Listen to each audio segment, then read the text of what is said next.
Hello, good morning. आज की class BTC second semester RSDC मनुआ college Etawah. आज मैं आपको बच्चों के या बालकों के विधिक अधिकार, बालकों के कानूनी अधिकार, लीगल राइट्स ऑफ चिल्ड्रन, इनके बारे में हम आपको चर्चा करेंगे। तो सबसे पहले हम संविधान के बारे में चर्चा करेंगे कि संविधान में व्यक्तियों के साथ साथ बालकों को भी अधिकार दिए गए थे और उन अधिकारों को कब से संविधान के अंतर्गत या संघ के द्वारा विधिक या अधिकारों की घोषणा की गई थी, उसके बारे में हम आज के क्लास में आपको चर्चा करेंगे।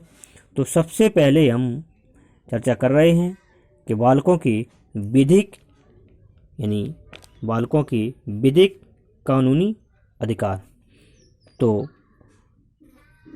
20 नवंबर सन 1989 में संयुक्त राष्ट्र संघ द्वारा, बच्चे समझ लें, 20 नवंबर सन 1989 में संयुक्त राष्ट्र संघ द्वारा बालकों की विविध अधिकारों की घोषणा की गई। बालकों की विविध अधिकारों की घोषणा की गई। 11 दिसंबर सन 1992 को भारत सरकार द्वारा इन बाल अधिकारों को स्वीकार किया गया। दो तारीख याद रखें कि 20 नवंबर सन 1989 और 11 दिसंबर सन 1992। 20 नवंबर को संयुक्त राष्ट्र संघ द्वारा बालकों के विविध अधिकारों की घोषणा की गई और 11 दिसंबर सन 1912 को भारत सरकार द्वारा इन बाल अधिकारों को स्वीकार किया गया, जिन्हें संक्षेप में निम्नलिखित प्रकार से स्पष्ट किया गया। 5 नंबर, प्रत्येक बालक को जन्म के तुरंत बाद राष्ट्रीयता प्राप्त करने का और पंजीकरण का अधिकार है। बच्चे का यदि जन्म भारत देश में होता है तो उसे भारतीय माना जाएगा और उसको पंजीकरण भी लेने का अधिकार भारत में उसको है, जन्म के आधार पर। जिसे हम कहते हैं, जैसे फॉर्म वगैरह भरते हो तो उन्हें की आपकी राष्ट्रीयता का जन्म से है कि सदैव से क्या है उसमें, तो लिखते हैं जन्म से, या अगर हम विदेशी हैं तो उसे हम लिखते हैं कब से मुझे प्राप्त है। तो यही पहले पॉइंट में कहा गया कि प्रत्येक बालक को जन्म के तुरंत बाद राष्ट्रीयता प्राप्त करने का पंजीकरण का अधिकार है। दूसरा पॉइंट, प्रत्येक बालक को अपना नाम और राष्ट्रीयता बनाए रखने का अधिकार है। प्रत्येक बालक को अपना नाम और राष्ट्रीयता बनाए रखने का अधिकार है, उसका नाम और उसकी राष्ट्रीयता बनाए रखने का अधिकार है। तीसरा पॉइंट है, बच्चों को अपने परिवार से संबंध बनाए रखने का भी अधिकार है। बच्चों को अपने परिवार से संबंध बनाने का भी अधिकार है, संबंध बनाए रखने का भी अधिकार है। चौथा पॉइंट है, अभिभावकों द्वारा, अभिभावक होते हैं, गार्जियंस होते हैं, माता पिता होते हैं, उनकी देखरेख करने वाले और भी अभिभावक की श्रेणी में आ जाते हैं, संरक्षक में भी आ जाते हैं। तो अभिभावकों द्वारा बच्चों के साथ दुर्व्यवहार की स्थिति में राष्ट्र द्वारा संरक्षण देना। यदि किसी माता पिता के द्वारा किसी बालक या बालिका को, किसी बच्चे को अगर माता पिता अभिभावक द्वारा दुर्व्यवहार किया जा रहा है तो देश के द्वारा उसे संरक्षण देने का भी अधिकार, इसी स्थिति में संरक्षण भी सरकार देगी। चौथा पॉइंट है पांचवा पॉइंट है, गोद लिए गए बच्चों के हितों पर ध्यान देना। जो बच्चे गोद लिए जाते हैं उनके हितों पर भी सरकार ध्यान देती है, उनकी देखरेख का भी। जैसे छोटा था बच्चा, उसको गोद ले लिया, अब किसी ने गोद लिया है, अब वो बड़ा हो गया, उसे छोड़ दिया कि अब गोद, तो भी ये भी अधिकार वह बालक के हित में जाएगा।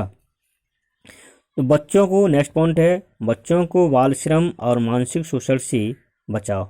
बच्चों को बाल मजदूरी ना कराई जाए, मानसिक शोषण ना किया जाए उसका, ये भी उनका दायित्व बनता है। ये भी अधिकार की देखरेख में उसे संरक्षण मिलेगा कि बच्चों पर कोई बाल मजदूरी न कराए, बंधुआ मजदूरी न कराए, उनका मानसिक शोषण न किया जाए। ठीक, तो वहाँ बात आ जाती, छठवां पॉइंट हो गया। नेक्स्ट पॉइंट है सातवां, लैंगिक शोषण। लैंगिक शोषण के आधार पर जैसे लड़का लड़की में समानता ना होना, लड़के को वरीयता देना, लड़की को वरीयता न देना, या लड़की को वरीयता देना, लड़के को वरीयता न देना। तो लैंगिक शोषण यानी महिला और पुरुष में भेदभाव ना किया जाए या किसी भी प्रकार का शोषण न किया जाए। नेक्स्ट पॉइंट है नशीले द्रव्यों से बचने का अधिकार। नशीले द्रव्यों से बचाने का अधिकार। अगर नशीले द्रव्य पदार्थों में बच्चा संलग्न होता है, अगर वो सरकार उसकी देखरेख के लिए भी अधिकार उसे है। बच्चों के अपहरण, क्रय विक्रय एवं व्यापार को रोकने के लिए कानून बनाना भी बच्चों का अधिकार है।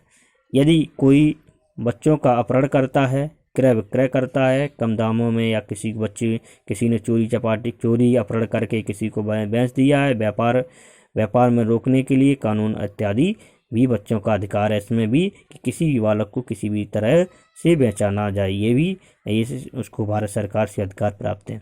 नेक्स्ट है लास्ट पॉइंट है किसी भी बालक को उसकी इच्छा के विरुद्ध उसके माता पिता से अलग नहीं किया जाना। किसी भी बालक की इच्छा के बिना उसके माता पिता से उसको अलग नहीं किया जा सकता, ऐसा कानूनी अधिकार है। ये भी हो जाता है कि कभी कभी ऐसा जैसे माता पिता में डिवोर्स हो गया और बच्चा किसके साथ रहना चाहता है, ये भी बच्चे के अधिकार में ही जाएगा। यदि बच्चा कहेगा कि मैं माँ के साथ रहूँगा तो बच्चे को माँ के साथ छोड़ा जाता है, और कहेगा पिता के साथ रहूँगा तो पिता के साथ उसे छोड़ा जाता है। तो आज की क्लास हम यहीं समाप्त करते हैं। ओके, धन्यवाद। आज मैंने 10 पॉइंट बता दिए थे बालकों के विधिक अधिकार। एक बार फिर से तारीखों के बारे में सुन लें। 20 नवंबर सन 1989 में संयुक्त राष्ट्र द्वारा बालकों के विविध अधिकारों की घोषणा की गई। 11 दिसंबर सन 1992 को भारत सरकार द्वारा इन बाल अधिकारों को स्वीकार किया गया। तो 2 तारीख हमेशा ध्यान रखें। 20 नवंबर 1989 में घोषणा की गई और सन 11 दिसंबर 1992 को भारत सरकार द्वारा इन अधिकारों को स्वीकार किया गया। ओके, धन्यवाद। आज की क्लास हम यहीं समाप्त करते हैं। Thank you.